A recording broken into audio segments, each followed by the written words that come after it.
એક સૌથી મોટી ખબર, દાદાના મંત્રીમંડળમાં નવી જે સુરત જે છે એ પૂર્ણ કદનું 27 મંત્રીઓનું મંત્રીમંડળ બનશે. જી હા, 27 મંત્રીઓ પૂર્ણ કદ એટલે કે સૌથી વધારે 27 મંત્રીઓ હશે, એટલે કે ઘણા બધા ચહેરાઓ નવા આવશે. નવા ચહેરાઓ ગુજરાત સરકારના મંત્રીમંડળમાં જોવા મળશે. ઝી 24 કલાક જરા ધ્યાનથી સાંભળો, જે લોકો સાંભળી રહ્યા છે. વિસ્તરણ અંગે એક્સક્લુઝિવ સૌથી મહત્વપૂર્ણ જાણકારી. વિસ્તરણ મામલે વર્તમાન મંત્રીમંડળમાંથી 11 મંત્રીઓનું પત્તું કપાશે. 11 મંત્રીઓ ઘર ભેગા થશે અને વર્તમાન મંત્રીમંડળમાંથી 17 માંથી 11 મંત્રીઓનું પત્તું કપાઈ જશે. 17 માંથી 11 મતલબ તમે રેશિયો જુઓ. અને મંત્રીમંડળમાંથી 5 મંત્રીઓને રિપીટ કરાશે. તો આ ખૂબ જ મહત્વપૂર્ણ જાણકારી, મતલબ કે જે છે મોટા ભાગના મંત્રીઓ ઘર ભેગા થઈ રહ્યા છે. નિધિ મળશે જોડે. નિધિ, આ લગભગ 17 માંથી 11 મંત્રીઓનું પત્તું કપાય તો આ રેશિયો જે છે એ ચિંતાજનક છે કે મોટા ભાગના મંત્રીઓ નો રિપીટ થિયરી પર સરકાર કામ કરતી હોય, ભારતીય જનતા પાર્ટી એ રીતનો મેસેજ આપી દેવામાં આવી રહ્યો છે. નિધિ, શું ખબર?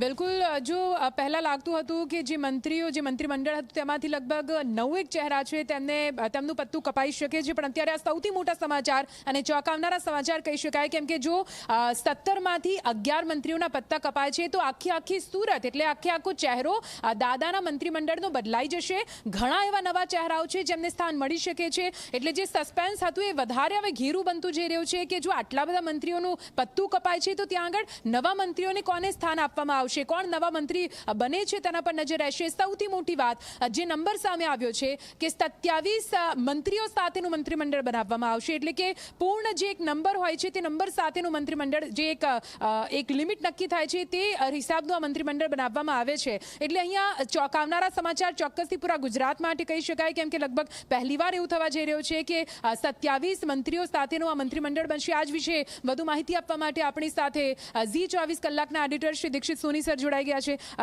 સર, જે પ્રકારે આ એક મોટી માહિતી સામે આવી છે એવું કહી શકાય, કેમ કે તમે પણ તમારી કારકિર્દીમાં જોયું છે કે આ પ્રકારે એક સાથે 11 જેટલા મંત્રીઓ જેમને રિપીટ કરવામાં નથી આવતા એમનું પત્તું કપાય છે અને ત્યાં આગળ જે મંત્રી આપવામાં, નવા જે ચહેરાઓને સ્થાન આપવામાં આવે છે એની સંખ્યા પણ ખૂબ જ વધારે છે. બિલકુલ, આ પહેલા પણ આ થયેલું છે નિધિ. આ કંઈ પહેલી વાર નથી. આપણે જોયું છે કે આ પહેલા આખું મંત્રીમંડળ જ નહીં, મંત્રીઓ જ નહીં, પણ એમના PAPS પણ બદલી નાખવામાં આવ્યા હતા. તો આ કંઈ નવી વાત નથી. અને મને એવું લાગે છે કે જે રીતે છેલ્લા 3-4 દિવસથી આપણે લોકો અલગ અલગ નામોની ચર્ચા કરી રહ્યા છે, બધા તર્ક વિતર્કો લગાવી રહ્યા છે, પણ હવે ધીરે ધીરે જે સ્થિતિ છે એ સામાન્ય અને કોન્સોલિડેટ થઈ રહી હોય એવું લાગી રહ્યું છે.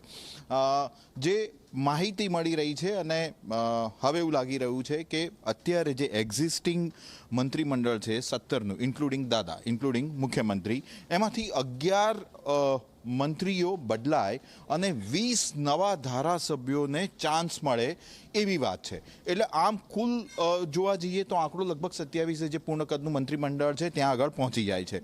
તો એનાથી એવું લાગે છે કે બહુ સ્પષ્ટ છે કે આ જે મંત્રીમંડળ ની જે સંખ્યા છે એ 27 સુધી પહોંચી જાય. કોને સ્થાન મળશે, કોના પોર્ટફોલિયો બદલાશે એ હવે જોવાનું રહ્યું. જેમ કે હિતેલભાઈએ પણ ત્યાંથી અત્યારે માહિતી આપી કે તમામ જે ધારાસભ્યો એટલે ખાસ કરીને મંત્રીમંડળના જે આપણા મિત્રો હતા એ બધા લોકોના મંત્રીમંડળનું રાજીનામું લેવામાં આવ્યું છે. હવે એવા સંજોગોમાં જોઈએ છે કે આ 20 નવા જે ધારાસભ્યો ઇન થશે એ કોણ હશે. હવે એના પર સસ્પેન્સ છે, એના પર ઘણી બધી માહિતીઓ આવી રહી છે, પણ અત્યારે જો એ માહિતીની વાત કરવા જઈએ તો મને લાગે છે કે થોડો વધારે સમય જશે. પણ હવે બહુ લાંબો સમય રાહ જોવાની રહેતી નથી.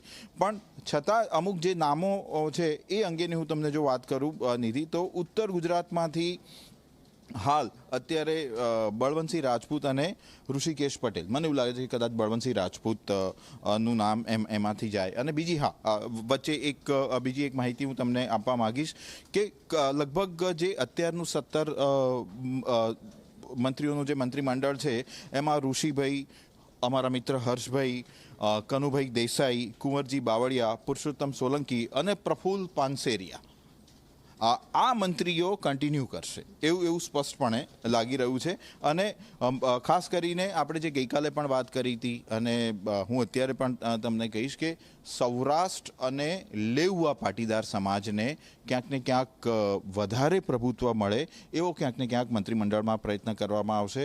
એટલે કે નવા વર્ષમાં જે નવું મંત્રીમંડળ આપણને સામે મળશે એકદમ ફ્રેશ હશે, નવા ચહેરા સાથેનું હશે. ખાલી જૂના અમુક મિત્રો જૂના મંત્રીમંડળના દેખાશે પણ ઘણા બધા એટલે કે ફ્રેશ ચહેરા સાથે નવા મંત્રીમંડળની રચના થશે એવું સ્પષ્ટ લાગી રહ્યું છે.